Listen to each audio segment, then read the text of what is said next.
Sa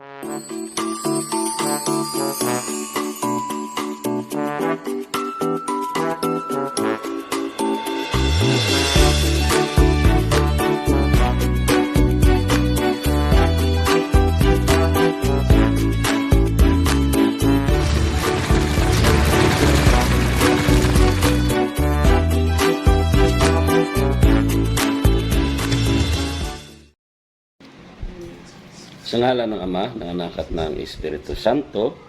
Amen.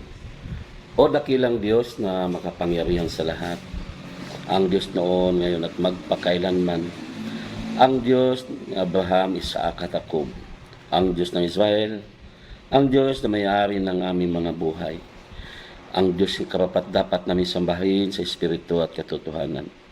Maraming salamat po Diyos minsan pa sa panibagong buhay at kalakasan na muli namin natamasa sa araw na ito.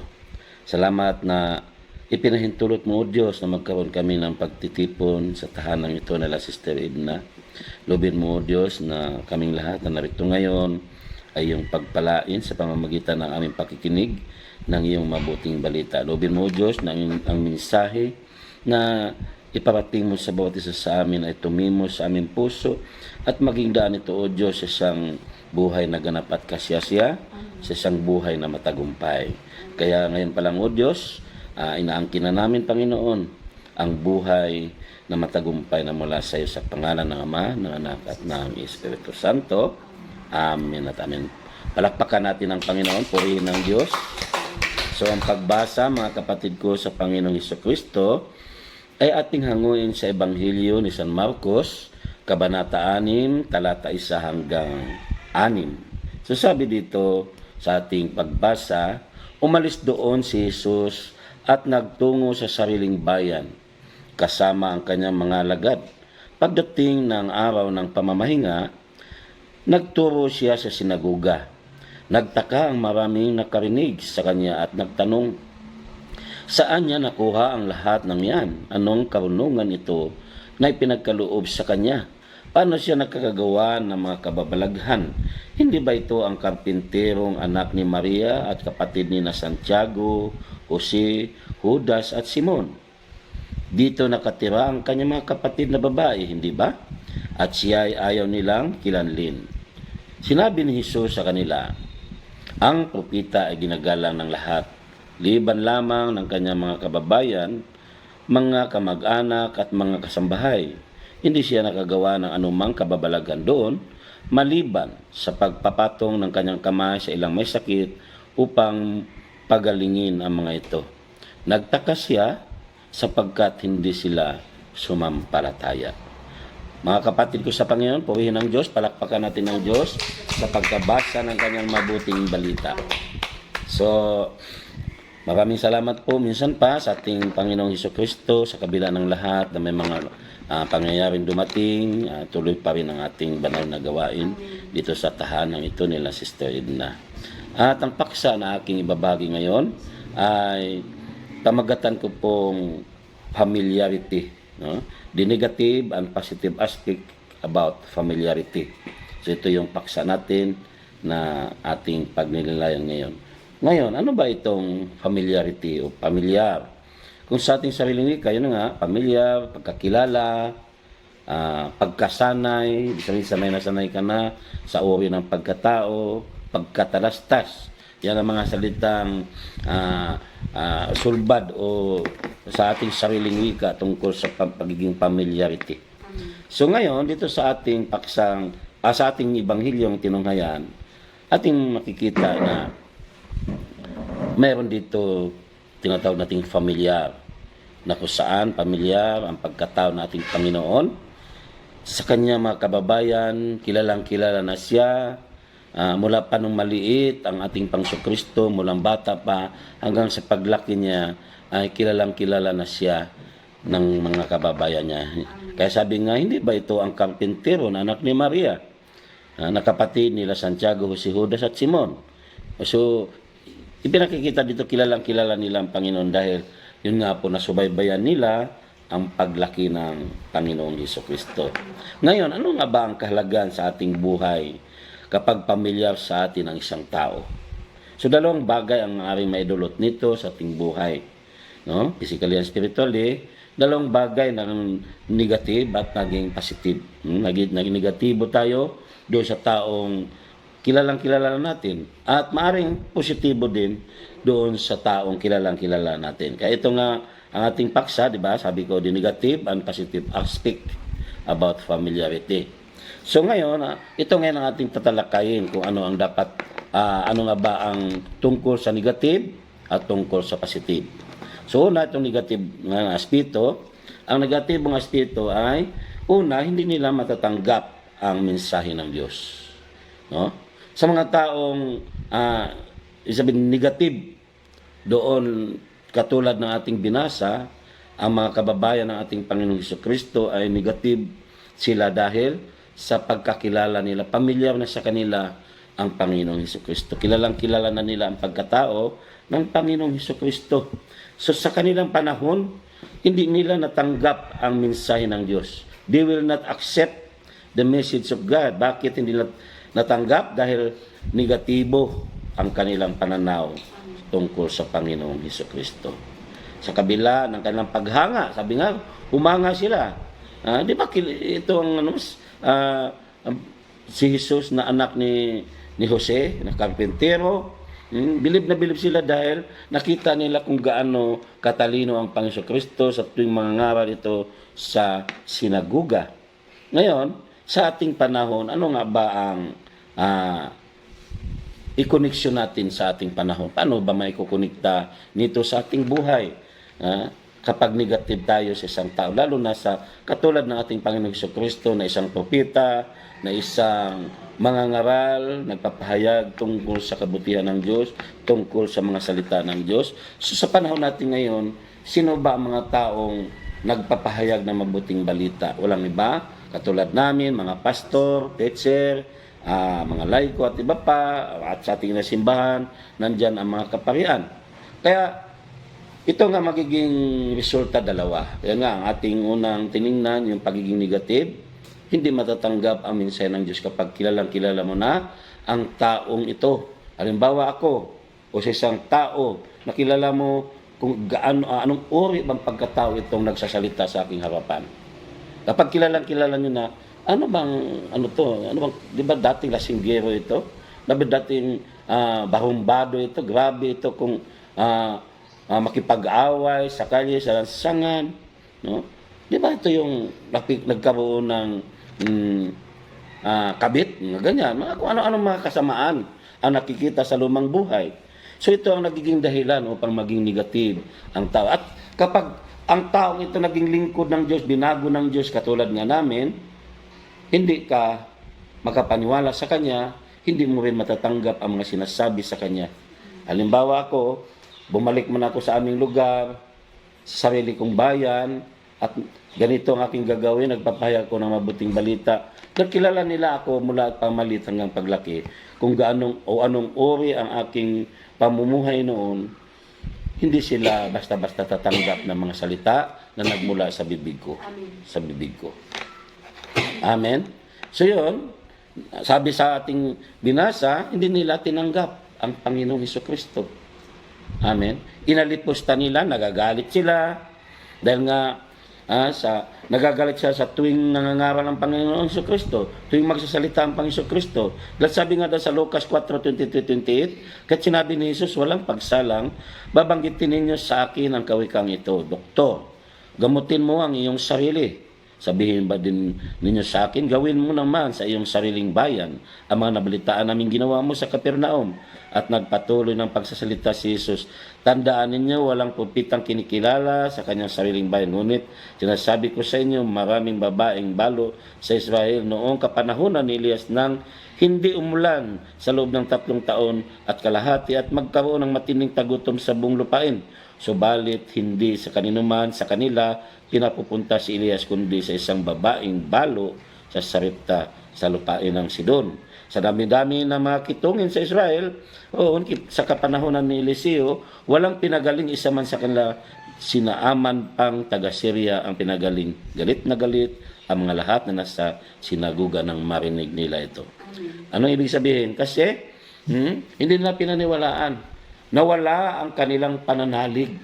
Dahil sa pagkakilala nila sa Panginoon Kristo, hindi nila natanggap si Jesus sa kanilang buhay at hindi nila kayang tanggapin ang mga salita, ang mga mensahe ng Diyos para sa kanila.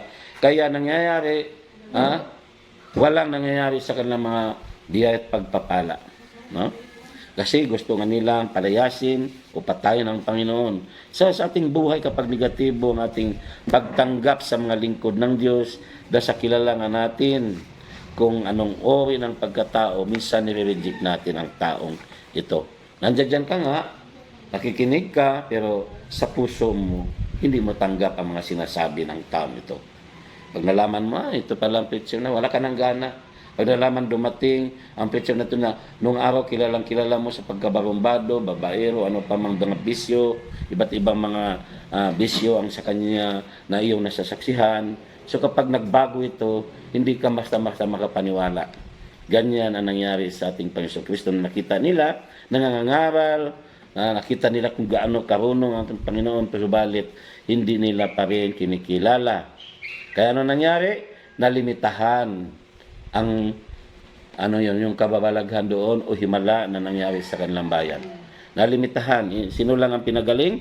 Ang pinagaling ay yun lang napapatungan ng kamay ng Panginoon Kristo na iilan na may sakit at sila'y gumaling. So balit, sabi nga sa ating pagbasa, namangha siya dahil hindi sila nanampalataya. Sa kabila na pinagaling yung may sakit doon, pinatungan niya ng kamay, hindi pa rin sila naniniwala sa Panginoon. Hindi sila sumampalataya. So nire-reject nila ang Panginoong Kristo sa kanilang buhay sa panahon yun. Ngayon sa ating buhay, nire-reject din natin ang Panginoong Diyos kapag nire-reject natin ang mga lingkod ng Diyos. Kapag nire-reject natin ang mga salita, hindi natin tinanggap ang mga salitang dala-dala ng mga taong itong kilalang-kilala mo na. Hindi ka maniniwala sa mga sinasabi niya, parang tinakwil na rin natin ang Panginoong Kristo. Nire-reject na rin natin sa ating buhay ang Panginoong Kristo. Amen? So dapat anong natin gawin? Ito naman ang pangalawa, no? They will not accept the blessing of God, no? They will not accept the blessings of God. Pag negatibo pag negative ang ating kaisipan, di natin basta matatanggap ang biyaya at pagpapala ng Panginoon. Katulad nga ng pinakita dito na walang himala na nangyari sa kanilang lugar ng Jerusalem. Amen. So, yon ang nakapaloob sa negative aspect. Dito naman tayo sa positive aspect. Una, they will accept the message of God. Ito yung dalawang pangyari. Pag nasa positibo ka, matatanggap mo ang biyaya ng Diyos. Amen. Ang mensahe ng Diyos ay matatanggap mo. Matatanggap mo sino man ang dumating na mensahero na magdala ng mabuting balita.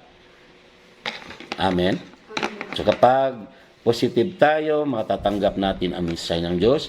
Ibig sabihin, isinasabuhay mo ang mga salita ng Diyos na iyong napapakinggan. Amen. Kapag natanggap mo ang mga salita ng Diyos, ang mensahe ng Diyos para sa buhay mo, ito ang magdala sa buhay mo pag ikaw ay tuloy ang magbabago. Pag tinanggap mo ang salita ng Diyos, kung ano yung mga itinuturo sa atin ng Panginoon, kaya nating sundin. Diba?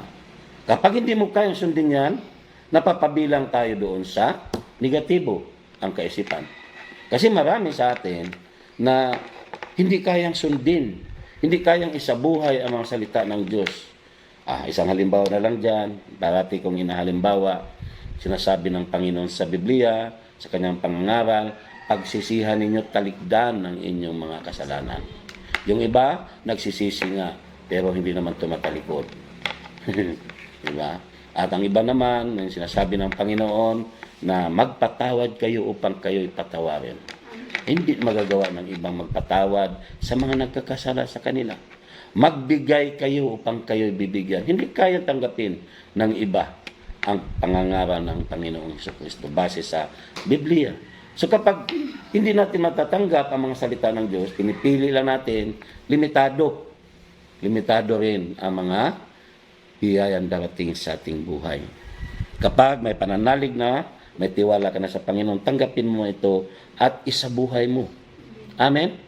Di ka na natatakot na mawalan. Di ka na natatakot magutom. Alang-alang sa Panginoon. Isang halimbawa na yan, mga kapatid ko sa Panginoon, ha? Ito'y hindi ko pinagyayabang para yung ginawa ko, hindi ko ginawa upang ako'y sumikat. Ito'y isinasabuhay ko ang kanyang mga salita. Nang sumahod ako sa YouTube, unang sahod ko, imbes na ako makinabang o aking pamilya, ibinigay ko sa Panginoon. Ginastos ko sa recollection dito sa Area 5. Pwede namang hindi na ako gagastos doon. Ano bang mawawala sa akin? Pero ano yon? Dahil tinanggap ko yung mga salita niya. Naniwala ako, nagtitiwala ako sa salita ng Panginoon. Di ba? Yung pinaka-the best, ang sabi ng Biblia, pinaka-the best na handog mo, yung unang biyaya, yung unang sweldo mo, na nagkaroon ka ng trabaho at lalo kang pagpapalay ng Diyos. Yung unang sweldo ko yun sa iyo, biglang pumasok sa akin. At pwede naman yon, nabaguhin ko nang dumating ang masamang balita. Dahil dumating ang unos bigla sa buhay natin, katulad nangyayari ngayon dito sa Mangga. Ano nangyari dumating sa akin? Nung nakakasana yung recollection, nandoon na lahat, mga gastusin, nakalista na, nakalaan na, dumating ang mensahe mula sa aking asawa. Nagpa-laboratory siya, marami siyang sakit, mataas ang kolesterol, mataas ang sugar, mataas ang BP, at kung ano-ano pa. So, pwede kong baguhin yun. Pwede ko pang sabihin ko, Sister Yel, huwag na natin ituloy yung gano'n na doon natin gagawin. Tayo-tayo na lang. Dahil wala pa naman, di pa naman nangyari. Pero sabi ko, hindi. Sabi ko sa aking asawa, pagagalingin ka ni Lord. Amen. Di ko pinagpalit yung pananalig ko sa sitwasyon na dumating sa aking buhay.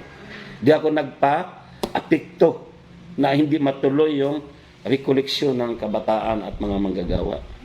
So yun po, no? Isang example lang po yun sa taong tumanggap ng mga mensahe o salita ng Diyos. Magkaroon tayo ng pananalig sa Kanya at hindi tayo nagkakaroon ng pag-alinlangan, hindi tayo nagkakaroon ng pagdududa sa kapangyarihan ng ating Panginoon. Interesado tayong makinig sa mga salita niya. Ang isang taong walang ka-interest makinig sa salita ng Diyos, ito yung mga taong ayaw tumanggap. Ito yung mga taong negatibo. Amen po ba? Amen. So yan, no? Matuto tayo sumunod at magsabuhay sa kanyang mga salita. Yun po ang kagandahan doon kapag tayo, negatibo tayo, ay positibo tayo. Amen? Dahil hindi ka na nagre-reklamo, hindi ka marunong magre-reklamo, at hindi ka na nga makasarili. Kaya mong ibahagi, kahit na para na lang sa iyo yan, kaya mong ibahagi dahil meron kang pananalig sa Diyos. Ang pangalawa na resulta ng pagiging positibo, they will accept the blessings of God. Amen? Ang mga biyaya ay kanilang matatanggap o matatanggap ang mga biyaya na mula sa Diyos. So, sa mga taong kumikilala sa Panginoon Kristo, yung nakakilala siya, yung nakakilala na nagusto sa Panginoon kung sino siya sa kanyang buhay. Anumang sitwasyon, nandoon ang pananalig, nandoon ang pananampalataya. Kaya matatanggap ng mga taong ito ang biyaya, ang grasya ng Diyos. Amen po. So kung may pananalig tayo, ano man ang ating naisipang hingin sa pamagitan ng ating mga panalangin ay kanyang ibibigay. Amen po. Hindi tayo mag-alinlangan sa ating paglapit sa Kanya. Dahil alam natin, sabi nga, humingi ka upang ikaw ay bibigyan. Kumatok ka upang ikaw ay bubuksan. Di ba? Maghanap ka upang ikaw ay makakasumpong.